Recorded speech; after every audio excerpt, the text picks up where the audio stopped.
Now there was a wealthy and influential man in Bethlehem named Boaz, who was a relative of Naomi's husband Elimelech.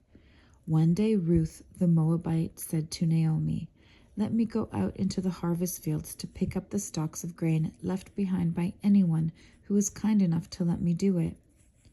Naomi replied, "All right, my daughter, go ahead." So Ruth went out to gather grain behind the harvesters, and as it happened, she found herself working in a field that belonged to Boaz, the relative of her father-in-law Elimelech. While she was there, Boaz arrived from Bethlehem and greeted the harvesters.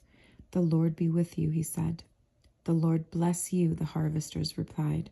Then Boaz asked his foreman, "Who is that young woman over there?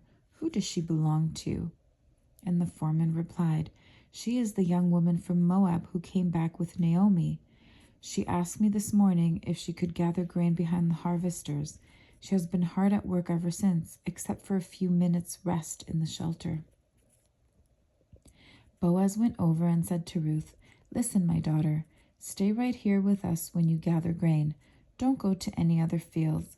Stay right behind the young women working in the field.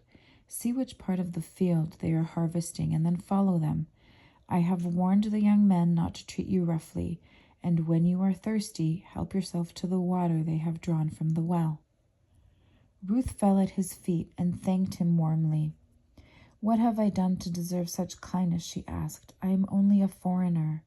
"Yes, I know," Boaz replied, "but I also know about everything you have done for your mother-in-law since the death of your husband. I have heard how you left your father and mother and your own land to live here among complete strangers. May the Lord, the God of Israel, under whose wings you have come to take refuge, reward you fully for what you have done." "I hope I continue to please you, sir," she replied. "You have comforted me by speaking so kindly to me, even though I am not one of your workers." At mealtime, Boaz called to her, "Come over here and help yourself to some food. You can dip your bread in the sour wine." So she sat with his harvesters, and Boaz gave her some roasted grain to eat. She ate all she wanted and still had some left over.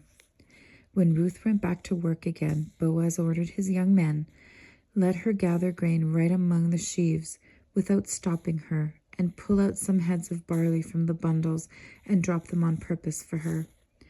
Let her pick them up, and don't give her a hard time." So Ruth gathered barley there all day, and when she beat out the grain that evening, it filled an entire basket. She carried it back into town and showed it to her mother-in-law. Ruth also gave her the roasted grain that was left over from her meal. "Where did you gather all this grain today?" Naomi asked. "Where did you work? May the Lord bless the one who helped you." So Ruth told her mother-in-law about the man in whose field she had worked. She said, "The man I worked with today is named Boaz. May the Lord bless him." Naomi told her daughter-in-law, "He is showing his kindness to us as well as to your dead husband. That man is one of our closest relatives, one of our family redeemers." Then Ruth said, "What's more, Boaz even told me to come back and stay with his harvesters until the entire harvest is completed." "Good," Naomi exclaimed. "Do as he said, my daughter. Stay with his young women right through the whole harvest. You might be harassed in other fields, but you'll be safe with him." So Ruth worked alongside the women in Boaz's fields and gathered grain with them until the end of the barley harvest. Then she continued working with them through the wheat harvest in early summer, and all the while she lived with her mother-in-law. Amen.